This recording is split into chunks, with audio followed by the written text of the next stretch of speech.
But I enjoyed myself, you guys. I have a lot of fun. I made the reference to the police officers, and, you know, sometimes there's problems everywhere. Cops used to mess with me a lot. That's why I love getting recognized now. Now they're just like, oh, it's you. I'm like, that wasn't the case 6 years ago.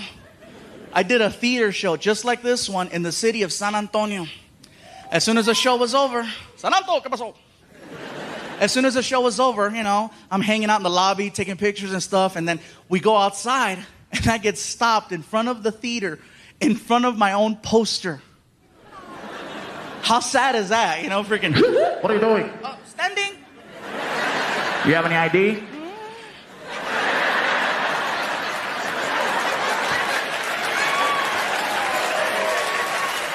Keep going. All right. Oh, now, every chance I get to have fun with them, I will. Last time I got stopped, the cop came to the car all mean. You know why I stopped you? I looked at him with a straight face and I said, "'Cause I'm black."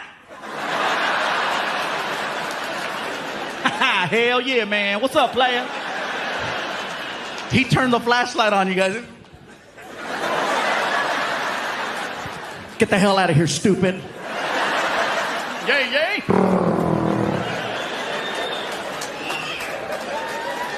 Oh, and by the way, thank you to whoever brought the chocolate cakes in the back. I got them right before the show. Thank you very much. Very cool. Mm-hmm. Somebody brought Chico's tacos too. I thought that was great.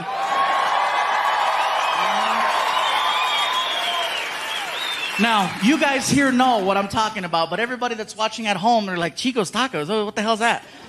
It's an El Paso tradition. If you come to El Paso,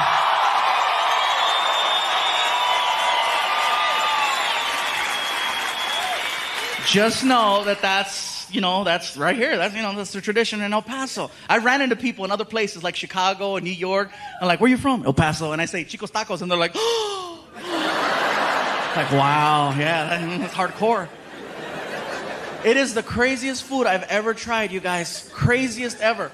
Reason is, they give you these little taquitos and there's like a sauce and you pour it and like the taquitos float and then it absorbs. And I never thought I'd see the day where I could drink a taco. Yeah. And you gotta have that at the end of the night. Don't try to freaking plan out events after going, you know. They'll say, oh, we're gonna eat at Chico's and then go to the movies. No, don't do that, don't do that. You'll be sitting there like, hey, this is a good movie, huh? This is the one where Nicolas Cage comes out and... Anyway, he plays the bad guy in this movie and it turns out really good. Then all of a sudden...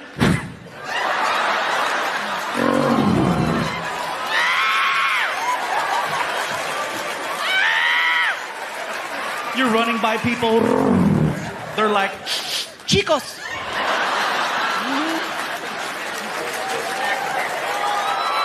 El Paso tradition.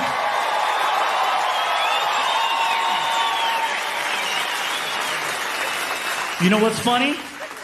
Is that a year from now, there'll be people watching this all over the world. Just like the first DVDs in Canada, Australia, and Europe. This DVD will wind up somewhere in Australia. And there'll be people in Australia going, what the hell's Chico's?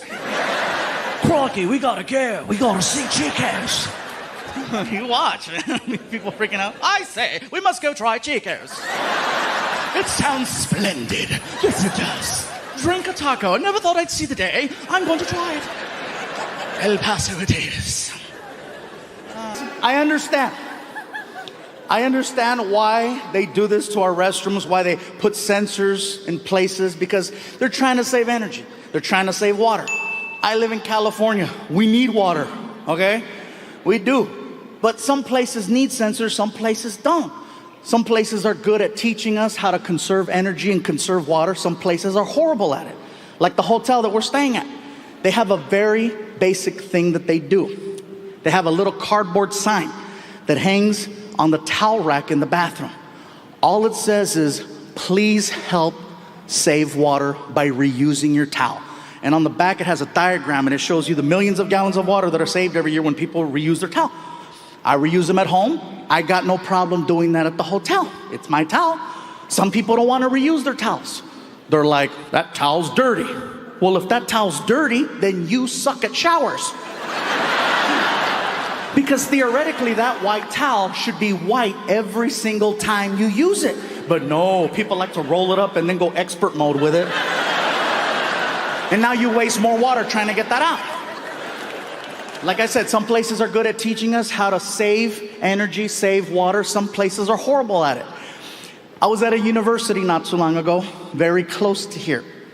And this university has a lot of money. So much so that they have their own private police department that's on campus. It's only for the campus. Now that's not a big deal. There's a lot of colleges that have their own on-campus police. The difference is this college, somehow or another, wound up giving the police department Priuses to use for their patrol cars. Now some of you already know the university. Now look, this is not even a joke. My thing is that if you're an officer of the law, it's your job to fight crime. The first thing that people see when you arrive on a scene is your mode of transportation. Your vehicle needs to establish dominance of the situation before you set one foot outside. In California, over 65% of California highway patrol officers now drive SUVs. So when you get stopped over there, you feel it. You're intimidated by it.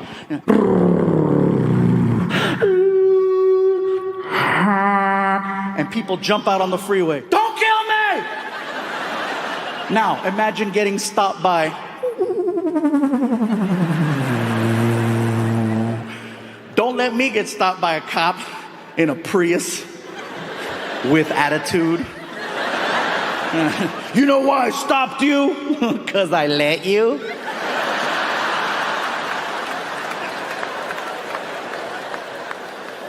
Imagine the first time they did a DUI stop, the cop probably didn't even get out of the car. He just stayed on the radio. Sir, step out of your vehicle right now. Okay, all right. Is that a Prius?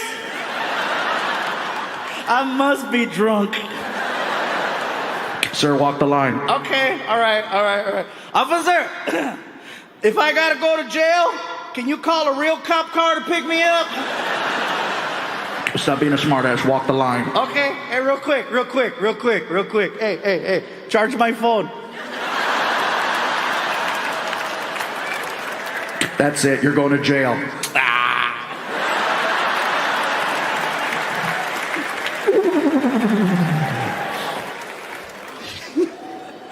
I don't know, man.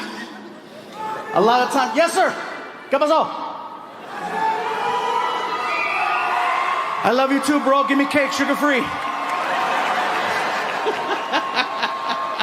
Thank you. Oh, I gotta be careful. I almost slipped right there. He's like, I'll catch you. Yeah, you'll catch me, and you'll catch me. It's like SeaWorld without the water. I gotta start being careful, you guys, because I'm noticing now, after 6 specials, that a lot of my material, a lot of my stories are starting to come back to haunt me. Some of them in good ways, some of them not so good. For example, in 1997, on TV, one time I said, I love chocolate cake. One time. 19 years later, people are still bringing me chocolate cakes. That is crazy. I mean, think about that. 19 years ago, and I'm still getting cake. I've only said it one time. Next thing you know, I talked about how much I love diet sodas. Next thing you know, people started bringing me diet sodas. In the following special, Aloha Fluffy, I started talking about how my son's growing a little bit older and the hormones are kicking in and he needed to use deodorant. Next thing you know, his friends started bringing deodorant and people started bringing deodorant to my shows for me to give to my son. In that same special, Aloha Fluffy, I told a story that went viral called the racist gift basket story. The story itself is about 15 minutes long, okay? I'm gonna give you the 3-minute version of that story so you understand what's going on. Basically, Martin and I are doing a show in Sacramento, California. We're driving from LA to Sacramento. We're passing through a small town called Fresno. As we're passing through Fresno, we reach out to the local promoter who does the shows there. We're good friends with him. And he tells us, because we're trying to have lunch. And he goes, he's busy, but by the way, G. Riley's in town. And we're like, oh shoot, our friend G. Riley's in town. He's at the hotel. All right, he's at the hotel. We knew exactly where he was at. So I say, Martin, how about we go and visit G? Martin goes, let's stop by. I figured first, let's go pick up some soda, some drinks so we can surprise him. So we get to the market. As soon as we walk in the door, we see a whole pile of gift baskets. Martin goes, we should get him a gift basket. I said, Martin, G. Riley doesn't like gift baskets, okay? He doesn't like the fancy wine and the fancy cheese and the sausage. He definitely hates crackers. You don't even know why that's so funny. But anyways, I said, how about this, Martin? He doesn't know we're coming. Let's have a little fun with him. How about we make him a racist gift basket? And Martin goes, what's that? I go, Martin, a racist gift basket. A gift basket designed to have fun with whatever race you're trying to mess with. Now, in G's case, he's black. It was easy. Now, I say easy not to be an ass. I say easy because there's so many stereotypes attached to African Americans. So we have this empty gift basket. What did we put in it?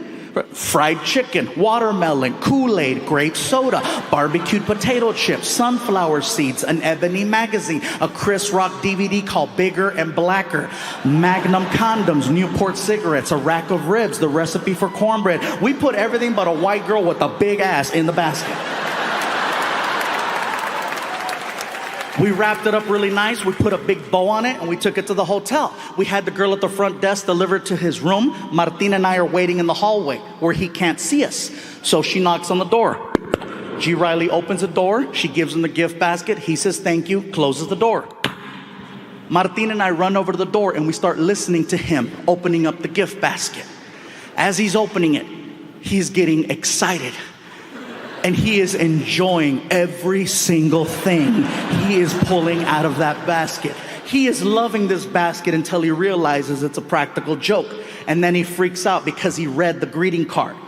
The greeting card freaked him out because now he thinks that the KKK sent the gift basket. Now some of you are like, why does he think that? Because that's what we wrote. If you're gonna do a practical joke, you go big or you go home is what I'm trying to say. So he freaks out and he tries to run out of the hotel room. As soon as he gets in the hallway, he sees Martin and I laughing and he puts two and two together. So then he cusses us out. He forgives us, gives us a hug, high five. We go back in his room and then I eat his chicken. What winds up happening is that story goes crazy on Comedy Central. People are giving him a hard time, so they pull it. Next thing you know, I upload it through YouTube. 10 million views it gets on YouTube. Then they flag it because the word racist is on the title, so it gets pulled off. So then I re-upload it, it gets another 10 million. Then I had people share it. All in all, the video's probably gotten about a little over 100 million views. So here's what happened. Just like the chocolate cakes,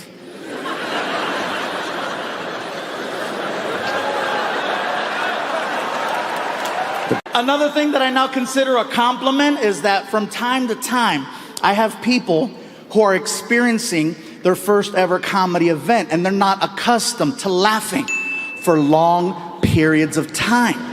And they get so excited and so involved with the show that they forget. They forget to do a very basic thing called breathing. You'd be amazed how many times I've seen this in the front row. Just and they pass the hell out. The messed up part is only I can see what's happening.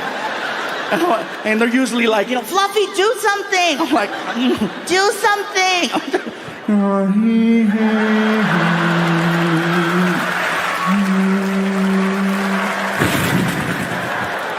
He woke up, thank you.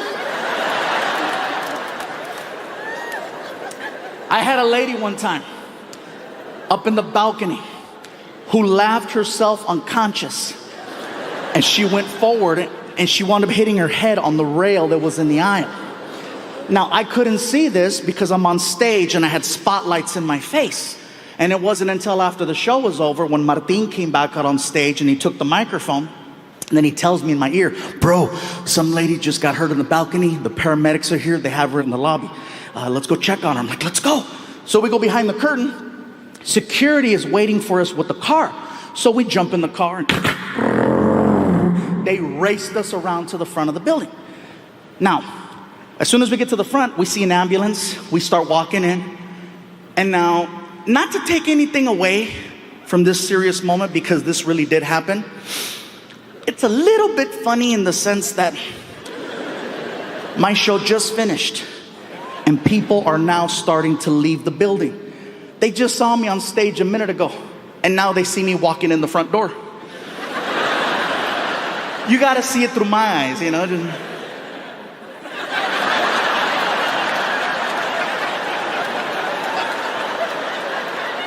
He's big, but he's fast. I don't know how the hell he did that one.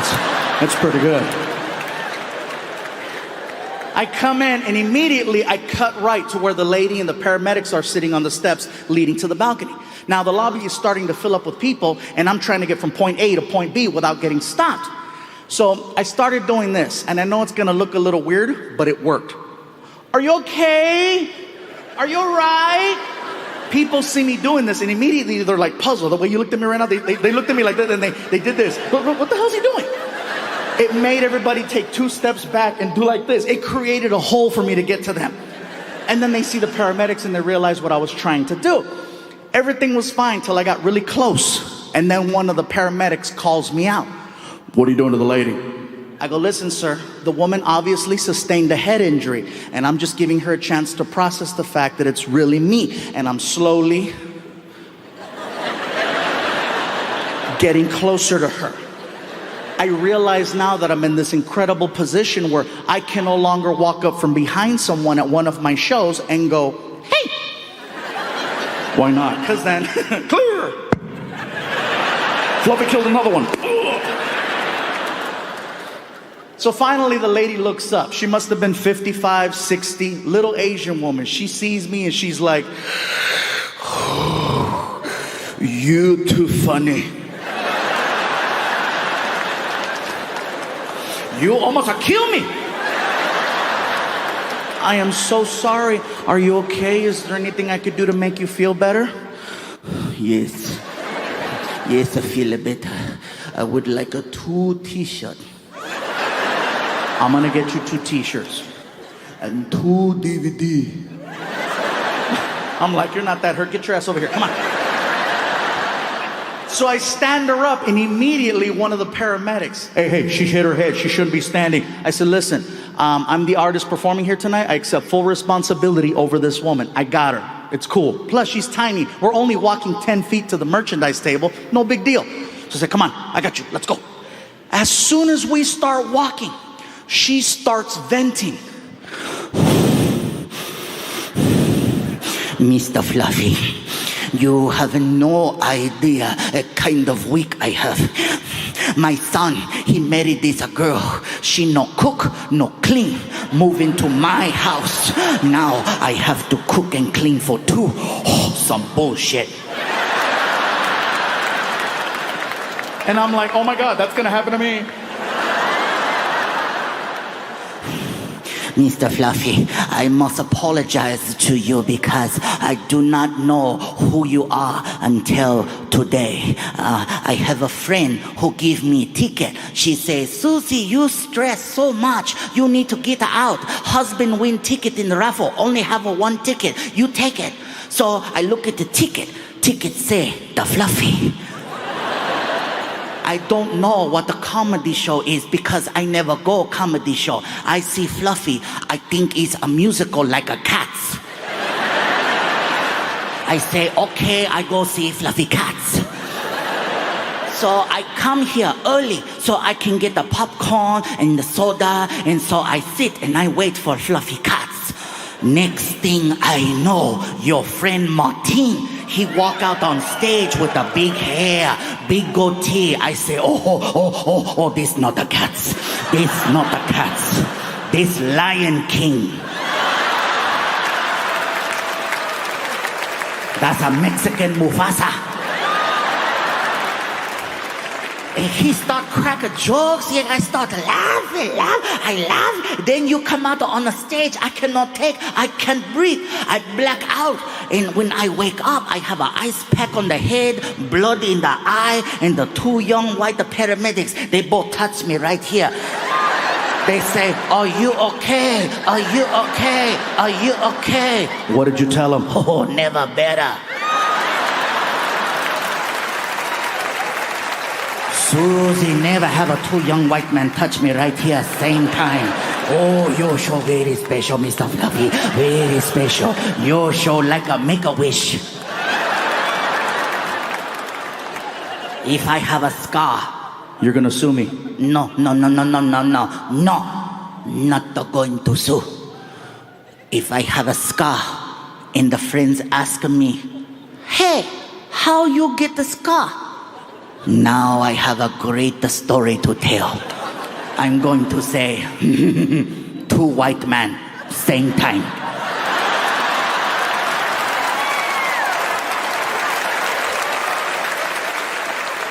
While a Mexican watch.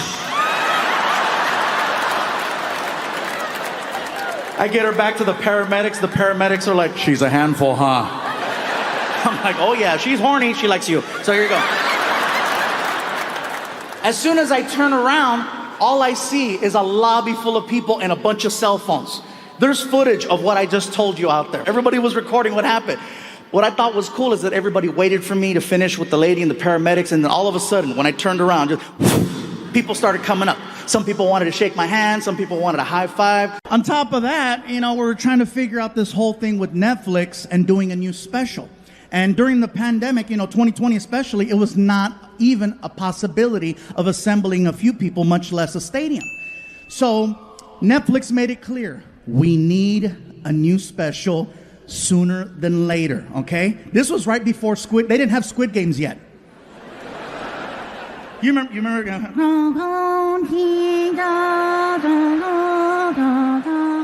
Red light. Yeah. Some of you are like, that's racist. No, that's accurate. That's really good. So anyway, Netflix said as soon as there's an opportunity to record a new special, we need a special. So with time going by, there became two options for recording a special in late 2020. One was Florida, and the other was Texas. Some people from Texas cheering? Yeah? Okay. You could cheer all you want. That's where I got COVID. Yeah. Chingate esa. So here's the story. So I had done shows before, in Texas, and I had never done a show in San Antonio. So the original plan was we wanted to record a special in San Antonio for the new Netflix show, for the series. So we couldn't really travel too much. And remember, they kept telling us, stay in your bubble, stay in your COVID bubble. Don't forget to stay in your bubble. So in order to be as proactive and just careful, we all went out there together as a team, okay? And then we all basically said, we're going to do a residency in San Antonio for 30 days. 30 shows in 30 days. And on the last day, we'll record a new special. This way it gives me a chance to start performing again because it'd been over a year since I touched the stage. And so we get there and they gave me the option. Do you want to stay in a house or do you want to stay in a hotel? And I said, well, I've never lived in Texas before, so let's see what a house feels like. So they got us like this fancy Airbnb, and basically, it was Martin, Alfred, my friend Rick, myself. It was like four of us. It was like the Mexican version of the real world, okay? So we're all in this big house together. Everyone gets their own room. And so, of course, I get the big room because it's me. And, look at something. No. Yes. So I open up the door. I turn on the light. Click. And I'm like, this is a beautiful room. Wow, look how big it is. And then I notice there's a hole in the wall. And I said, that's weird. So I get really close to the wall. And when I got close, I realized it's not a hole. It's a big-ass roach. And let me tell you, I am not exaggerating when I tell you that cuca was this big. That roach was this big. Now, I have used this unit of measure before to exaggerate. And let me tell you, I'm not exaggerating when I tell you that freaking cucaracha was this big. And I don't want you guys thinking, oh, what, you think you're too good for roaches? No. I grew up with roaches my whole life. My mom and I, we lived in apartment buildings, projects. We always had roaches, but they were different. First of all, they were this big. And California roaches are very different, okay? For example, when you turn on the light, they scatter. In Texas, he chilled. In California, they respond to sound and movement. Ah! Scatter. I tried my California technique on this Tejano roach. I said, ah! And the roach was like, what? Oh my God, I don't think he's in my room. I think I'm in his. And at that moment, my tour manager walks in the room and she's like, is everything okay with the accommodations? I said, no, the room is beautiful, but look at the wall.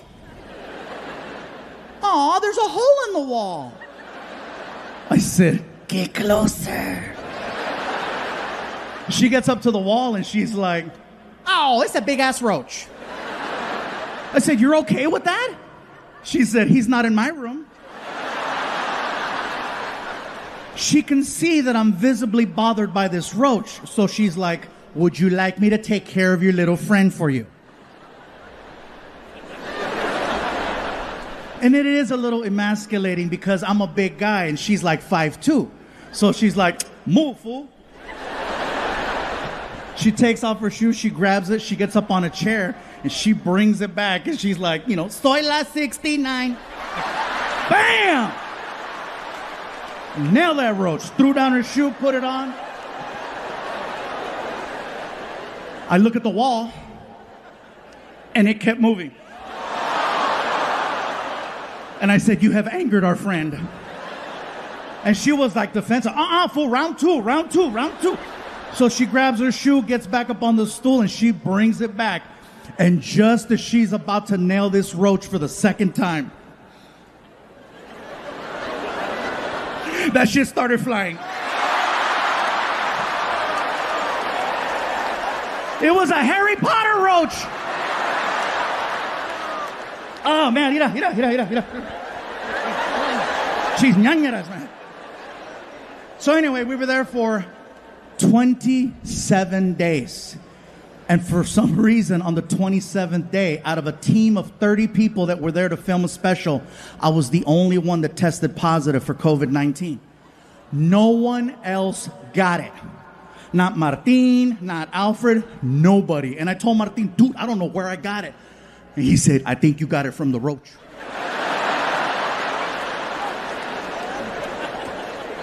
Anyway, on top of dealing with COVID, and by the way, a sincere apology to the city of San Antonio because I was supposed to tape a special with you guys, and clearly for obvious reasons we couldn't do it. But I hope you understand why I had to do this tonight.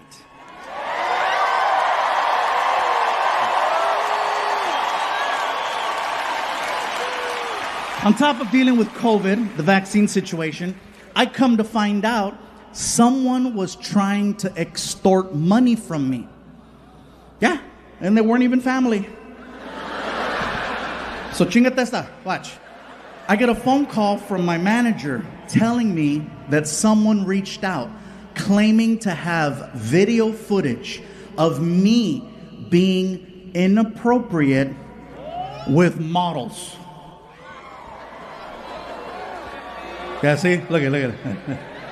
You guys are like me. Yeah, I'm like, I need to see it too. Now, no disrespect to any woman who has ever given me the opportunity.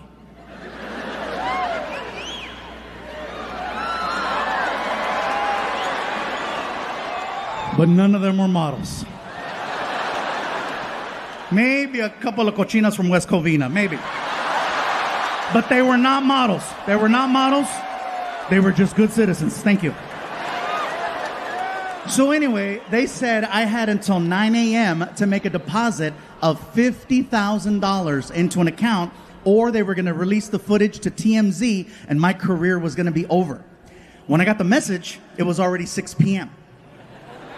So I had missed the deadline by like half a day.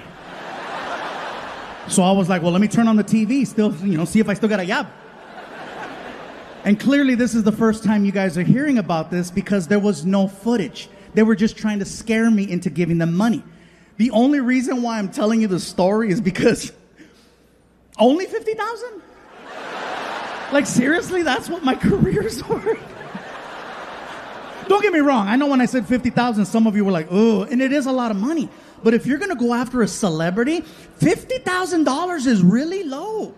Like, to put into perspective, they did the same thing to Kevin Hart. And with Kevin Hart, they hit him for $10 million.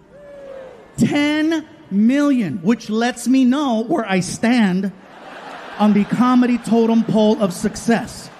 There's Kevin Hart with 10 million, and I am like the Groupon of extortion. Where'd you get your extortion? Got that shit at Ross. It was on clearance. $50,000. You can't even buy an Escalade with $50,000. That is like a Hyundai Sonata at best, okay? And that's like a base model. Like, you still gotta do this shit to the window, you know? Anyways, back to my son's friends. So my son has these two friends that come over the house all the time. One friend, his name is Ken, works a lot with computers. The other friend, his name is Fabian. He wants to be a police officer. Both of these kids are really, really good. Now, I keep calling everyone kids, even though they're all 18. But to me, they're kids. I'm almost 40. I'm like, Like, some of the conversations that we have are very adult-like. And the other conversations, I'm like, what am I doing with my life? For example, at home when I'm hanging out, I usually just wear, very similar to now, except the Hawaiian shirt. I usually wear like a t-shirt that has like either Star Wars or Marvel Comics or Transformers on it or cartoons.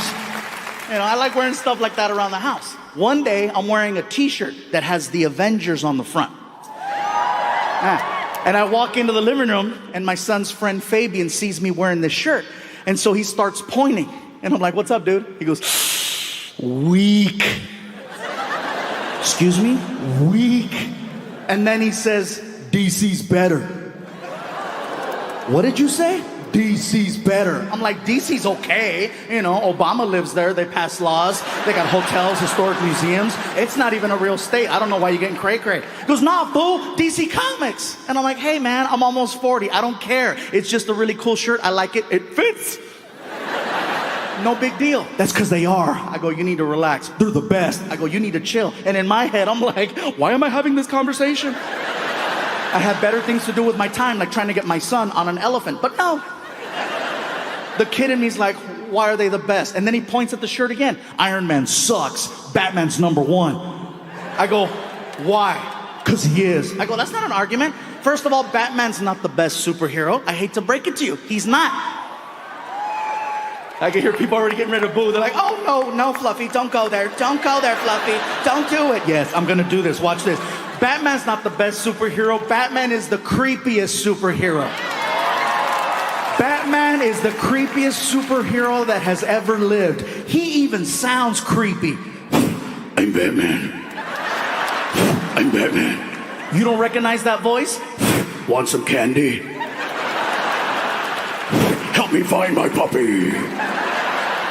Hello, he only comes out at night. His face is always covered up. He's always waiting in alleys. And who does he talk to? A guy named Joker, a guy named Riddler. His name is Batman. Joker, Riddler, Batman. Joker, Riddler, Batman. Those are Mexican gang member names.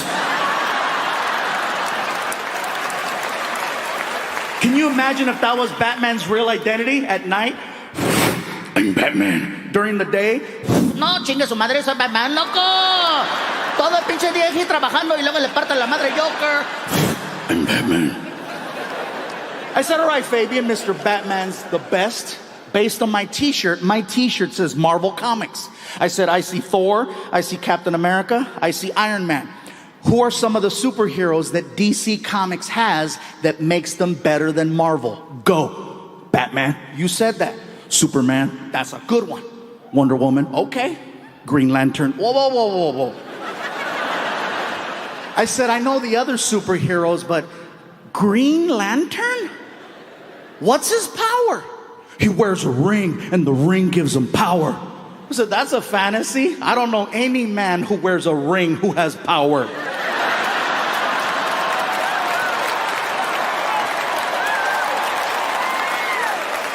And if you're not clapping right now, my point exactly. You can't clap, can you? You can't. You know why you can't clap? Because you're sitting next to kryptonite.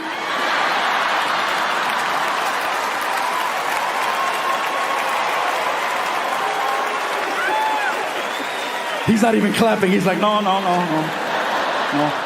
me pega Wonder Woman. No.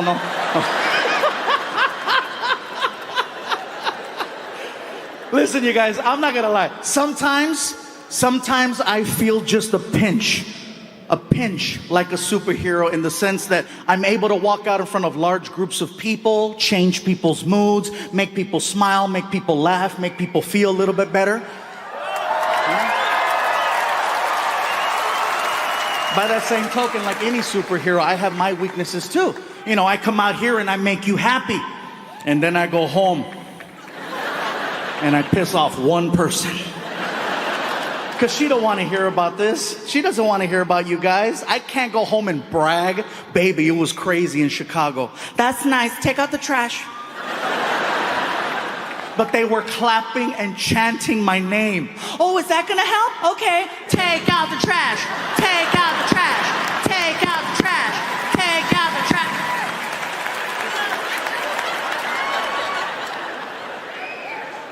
But they told me they love me.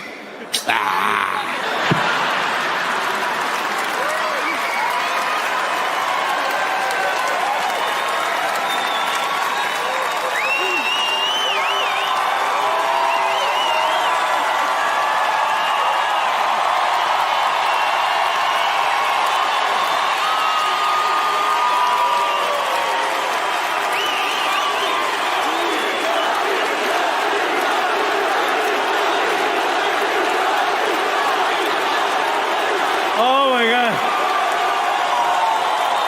Do you guys have any idea how hard it's gonna be to go home and take out the trash now?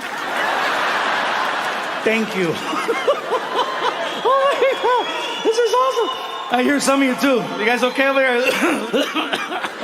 That's a big compliment, by the way. Anytime I hear people in the arena and they're freaking,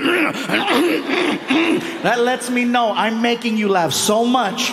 Your own body is rejecting the activity that you're participating in. Your own lungs are telling you, this is not good for you. You need to leave, but you're stubborn. You're like, no, the ticket was expensive. That's usually from guys. From women, it's a little bit different. Anytime I hear women laughing so much that they begin to snort.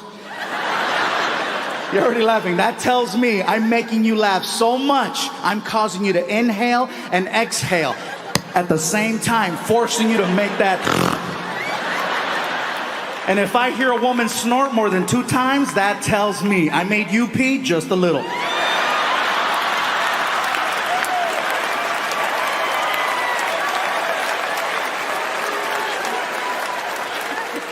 I love that, bro. You were pointing out the whole time, and she's like, you asshole. Thanks for having my back. Another thing that I now consider a compliment is that from time to time, I have people who are experiencing their first ever comedy event, and they're not accustomed to laughing for long periods of time.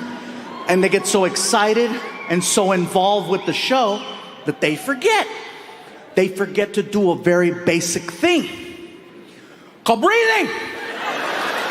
You'd be amazed how many times I've seen this in the front row. Just and they pass the hell out. The messed up part is only I can see what's happening. And they're usually like, you know, Fluffy, do something. I'm like, Do something.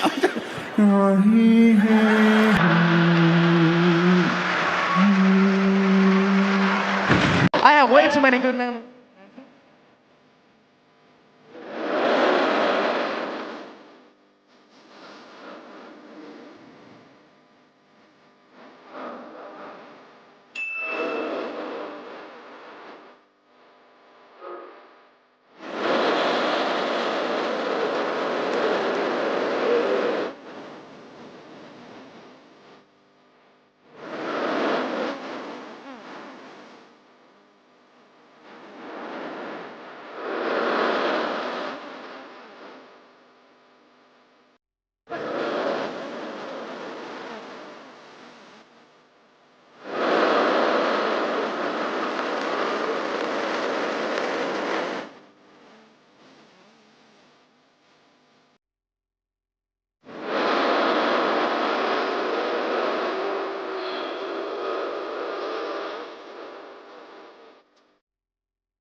driving. Don't do it.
Dance. Honest.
never.